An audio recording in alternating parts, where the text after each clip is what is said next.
Hello and welcome to Demian Allen's Astrology. Welcome to the channel. If you like the channel, please subscribe and press the like button as well. Get involved in the channel. That's what it's there for. This channel is dedicated to learn about astrology and look at the cycles of the past, present and future. Anyway, today I thought I'd do a bit of a special. I thought I'd look at a chart that's in the news and sort of go through it. So I'm looking at the musician Adele. She's been in the news recently. And just to kind of give you an insight into a chart, looking at the main features to look out for and what can be expected and what's going on now with her within her own particular individual chart, and what reflects going on with the collective, because of course she's very much connected with that. So Adele was born on the 5th of May 1988 at 8:19 in the morning in London, England, Tottenham to be precise, which gives her a Cancer rising at 5 degrees, the sun in Taurus and the moon in Sagittarius. Those are the kind of the three things that I look for here. We can also see in the whole sign, the house system, that she's got a cardinal chart. The reason I say this is because the 1st, the 4th, the 7th and the 10th are all the cardinal signs, and those are the angular houses and those are the busy houses. So depending on what your rising sign and what mode the rising sign is in will give a real insight into perhaps one of the dominant features of that particular person's drive in life. And someone who's got the cardinal signs ruling the angular houses tends to have quite a busy life where things move quite quickly and can be quite impulsive. So it's quite important. I always look at that. What's the modes that are dominating?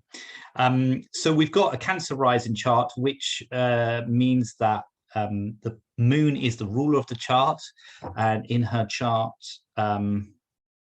the moon is in Sagittarius at 26 degrees in the 6th house, which is an interesting aspect for the moon to be in. Sagittarius, it's quite fluctuating.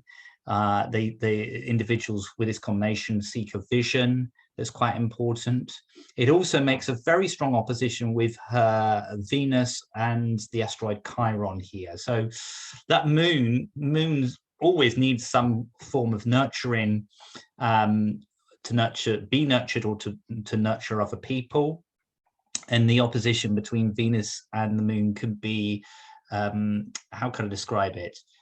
Quite romantic, actually, and actually very good for creativity and inspiration here. Oppositions as aspects, they are things that we can't ignore, that need to be expressed in the chart here. And the two signs that are opposite are Gemini and Sagittarius, are the two mutable signs. There's quite a changeable nature here in how this person feels and also how they relate to others. And when you put Chiron in that, and this is from the 6th to the 12th house, so it's a lot about serving others and needing escapism as well from the everyday. That creativity is very, very strong around her. And actually, I would have thought she'd be quite self-disciplined when she's in the mood here. But also the moon makes a nice, it's quite a long, wide orb, but it's a sextile to Mars, which is quite interesting. But she's got the Sun and Jupiter in aversion to the moon. So the moon and the sun and Jupiter cannot see each other in the chart. So there's a slight disconnect by what she wants and how she's perceived. And that's kind of interesting because the sun, of course, is in Taurus at 15 degrees and it's a day chart. Her sun is above the horizon. And the planets that are in strength in day charts are the sun, Jupiter and Saturn. And so the sun is in the 11th house, so it's in its strength, as well as Jupiter, which is making a conjunction to her sun as well. So this is two planets, day planets, that are above the horizon that are actually functioning relatively well. However, the zodiac sign that Jupiter and the sun are placed in is Taurus, which is a nocturnal zodiac sign. So people with the sun above the horizon tend to be seen quite easily in life or by the collective, whether they like it or not. And Jupiter likes to be seen above the horizon. But in the sign of Taurus, there's a complication because the Taurus doesn't like to be seen or doesn't like to put itself out front there. So there is a contradiction with that. And with her, the sun rules her second house, which is a financial aspect. And next door is Jupiter, which is the traditional ruler of her midheaven, particularly, and her sixth house, which is the house of health, work, service, working environments. So it's an interesting one. The sun is very strongly placed in the 11th house here, and so is Jupiter, but they both square Mars, and that's a kind of an interesting Mars in the in place in the 8th house in Aquarius here. And Mars is a nocturnal planet. So it's if you're born in the day, if your sun's above the horizon, then Mars tends to be the most malefic planet or cause you the most problems. Whereas if you're born at night in a nocturnal, then Saturn is the most malefic planet. So for her, Mars can be the trouble that can be when active. So we're looking at that kind of that Mars a bit later on here. She's got Mercury at 0 degrees in Gemini. So Mercury is very happy in Gemini, but it is in the 12th house where it's not so happy. But I kind of think it's quite nice there, and it's quite versatile and can operate. But this person will need time on her own to recharge her batteries. One of the biggest aspects here with this, yes, it's the Jupiter and the Sun, but it's the opposition with Pluto, the Sun and Jupiter, and particularly the Sun, because when an individual has the Sun opposing Pluto, and I look at the outer planets of Uranus, Neptune, and Pluto as, collective planets, but they're kind of personalized, especially when they aspect any of the luminaries, the Sun or the Moon. In this case, it's the Sun here. So the Moon, the Pluto opposing the Sun can get into sort of battles, particularly, and has to kind of learn their own inner strength and their own power themselves. Whether they use that power to an advantage or whether other people take advantage of the power is a theme or a template of one's life when the Sun is opposing Pluto that must be kind of looked at and really seen as, okay, how do I get through this? And it's really kind of interesting at the moment because with Jupiter in there, one can take on just too much, and we've just recently seen this aspect with Adele recently. It's reaching too much, and it brings in a kind of a real sense of expecting too much from oneself here. So it's a very kind of interesting, very powerful aspect, and it can really draw on the deeper emotions that human behavior experiences. It's not afraid of the skeletons in the closet.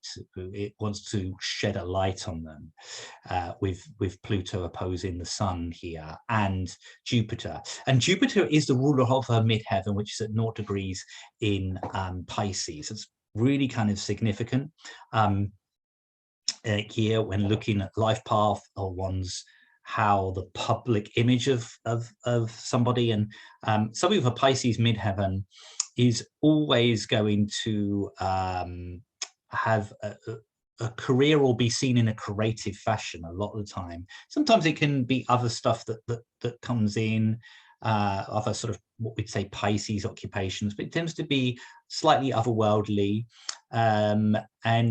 But Jupiter tends to be a beneficial planet, particularly if you're born in the day, and brings out opportunities to express that creativity in a positive way. And like I said, you know, her Jupiter is right next door to her sun in Taurus. So this is a very, I don't want to say like a sign of success, because I think with charts it's down to the individual, but it certainly would say that there's opportunities, should this person work hard, that will come to them or be presented to them in their life here.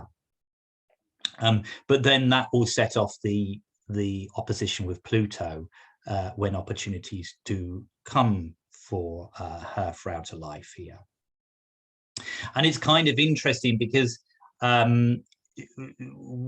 with Adele, she's got a huge amount of planets in the element of Earth here. So working with a tangible, looking for some sort of substance within her work is, and in her daily life, is extremely important to her.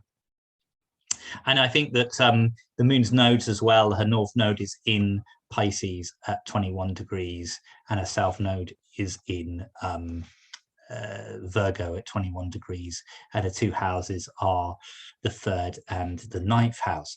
And what's really kind of interesting is that the transit of Neptune has been hovering around that nodal point for her, and Neptune, particularly when it hovers around the north node, was what's it doing. And north node can symbolize where we're going to, where the vision is, where we feel like we're going to learn and gain.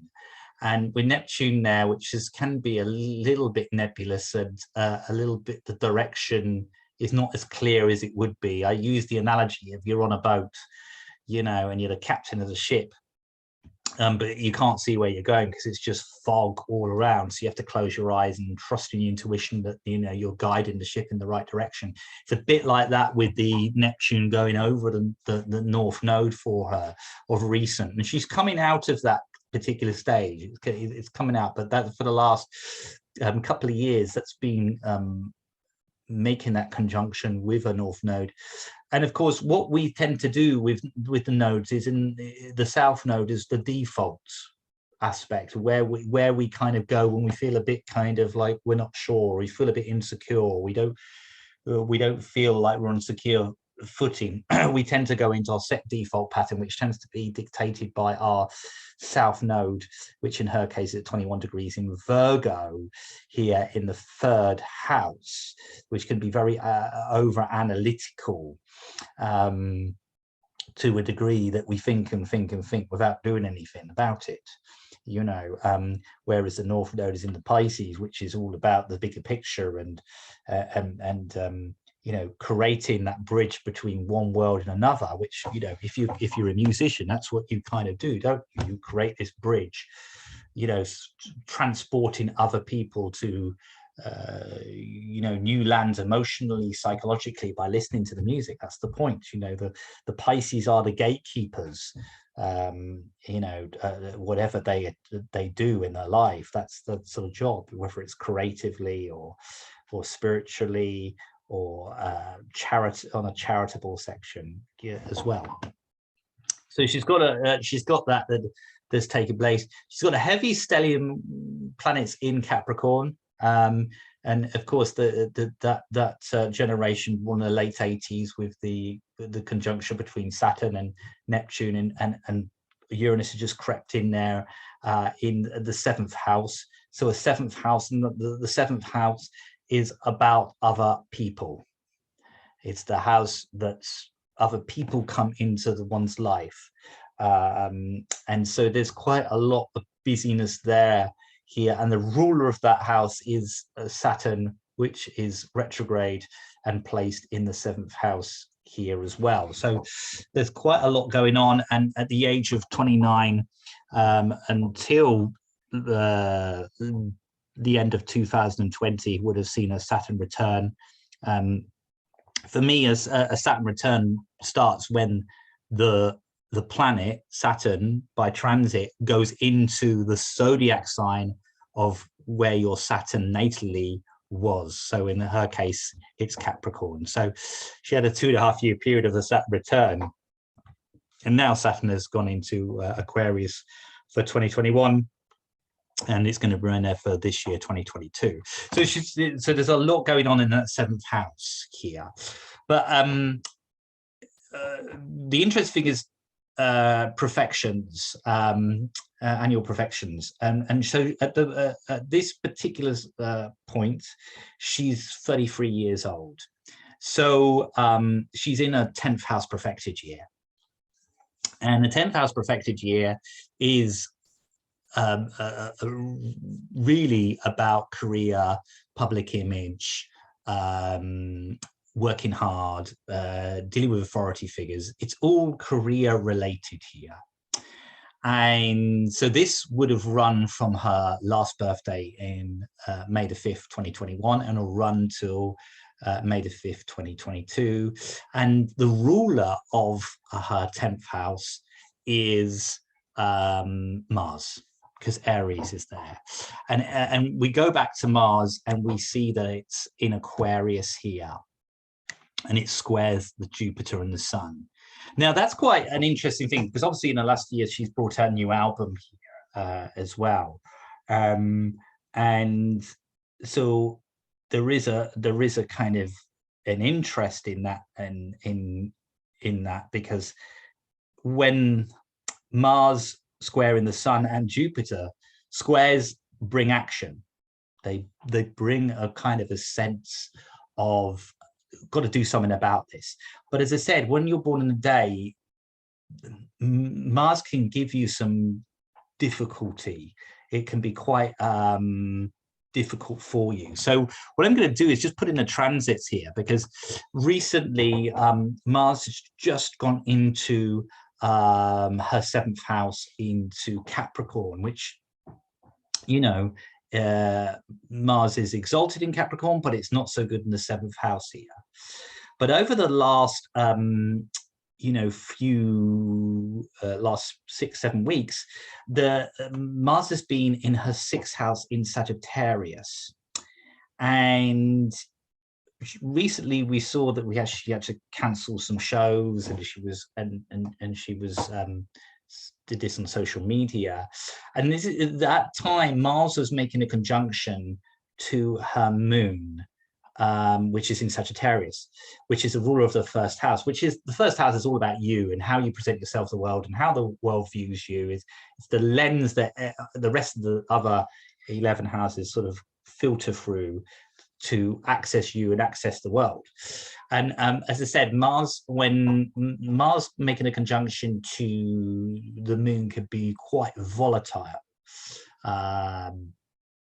in a sort of a big way. So emotional expression, or a kind of a sense of things becoming a bit too much, can occur with that conjunction. Like I said, Mars has just gone into her 7th house, so she's got a period at the moment where that is going to be a real focus for her, working with other people, and she might get some success out of that due to the fact that she's still under a Mars profected year, and that Mars is exalted. It's happy in Capricorn, but in the 7th house it's not so comfortable. So there's different kind of factors here that are taking place. The other Thebes to look out for is this, which is Saturn making a square aspect to her Sun. And that's always a kind of the reality of the situation. Something being taken away that you feel that you haven't got as much power as you thought you did, and having to put limits. Everything about Saturn is about putting limits on situations, and that's pretty much what's happening here. Limiting and restricting her own self-expression, and if you want to get maybe on the financial front here, because the Sun is the ruler of the 2nd house, and so she's got a very Saturn-esque cycle at the moment, which can be quite hard work actually. And then you kind of looking coming up, which you've got the planet Uranus also applying a conjunction in the springtime of this year to her Sun Taurus, and it's also going to before that hit Jupiter. So I would say that that there's going to be quite a turnaround for her in the spring, and there might be a few surprises as to what she does and how she handles her career and how she markets herself and presents herself to the world. I think there'll be many changes. And I feel like this has been brewing for most of 2021.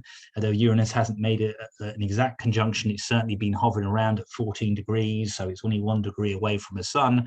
So that is going to be very, very kind of powerful. And that is also going to make a square aspect to her Mars. Now, luckily for her, in her birthday this year, she will go into a Venus profected year. Her Venus is in a 12th house. So it's happy in a 12th house. It's in Gemini. It's okay. So, but it does set off that opposition with the moon here as well. A very sensitive woman here. So she's got some interesting times coming up. And when you're dealing with annual profections and you're looking at, the planets that rule your year, you're really kind of looking at the transits to see and relation to the natal chart, and you'll find that that will give you a real insight into how that person's weeks are going to go on, months are going to go in their year, and where the focus is really going to be. This is why some people experience Mercury retrogrades and they tend to be not much happens, but if they're in a Mercury profected year, then it could be a much more challenging. Or for example, if you're in a Venus profected year and Venus has been retrograde through January, then again, it can give you a kind of an insight that is when you need to sort of step back, or a little bit more difficult. But Mars, for a day person born in a day, can be quite tricky. And magnify certain aspects, which it seemed to have done with her recently with her moon, which is the ruler of her chart. So there's a little bit of aspects on day charts and profections, and how you can kind of look at which planet is ruling a particular year. So keep watching for more videos, and